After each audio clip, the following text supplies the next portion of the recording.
When you're buying a home, should you put down a 5% or a 10% deposit? Well, there's pros and cons to both, but what are these pros and cons? Hello, my name's Anthony from Bolt Mortgages, and if you want to find out more details about the mortgage process, press like and subscribe now. So first of all, what are the pros in only putting down a 5% deposit? 5% is a lot easier to save than the 10%, especially if you're looking at buying a property in the southeast. So if you are having trouble saving money up to get yourself on the ladder, that 5% is a lot more achievable than if you're having to aim for the 10% bracket. A lot of people are under the impression that it's hard to get a 5% mortgage and they're just not available.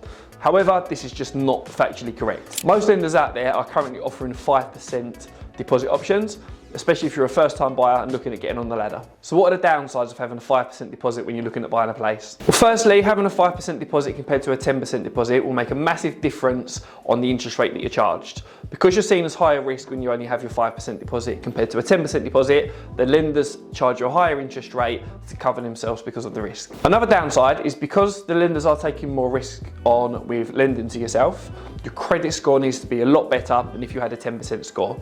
The bigger deposit you get, the less stringent the lenders are on your credit scoring system. So having a 5% deposit compared to having a 10, 20, 30% deposit makes it a lot harder to get a mortgage, the less of a deposit that you've got. Another downside is that with some properties, for example, if you were buying a brand new built flat, not all lenders will give you a 5% mortgage on a property that's just been built and is a flat or a masonette. So when it comes to 10% deposits, what are the pros and cons when you're looking at buying a house? The biggest benefit compared to a 5% deposit is that, again, because you have a bigger deposit, the rates that you will be able to get and achieve having a 10% deposit compared to 5% will be a lot more in your favour, because the lenders are taking on a lot less risk when you are putting down a bit of a bigger deposit. A benefit of having a 10% deposit when you're looking at getting a property is that the lenders will be a little bit more lenient, as we discussed, compared to if you've only got that 5% deposit. And last but not least, the big benefit of a 10% deposit is, depending on which lenders you're looking at,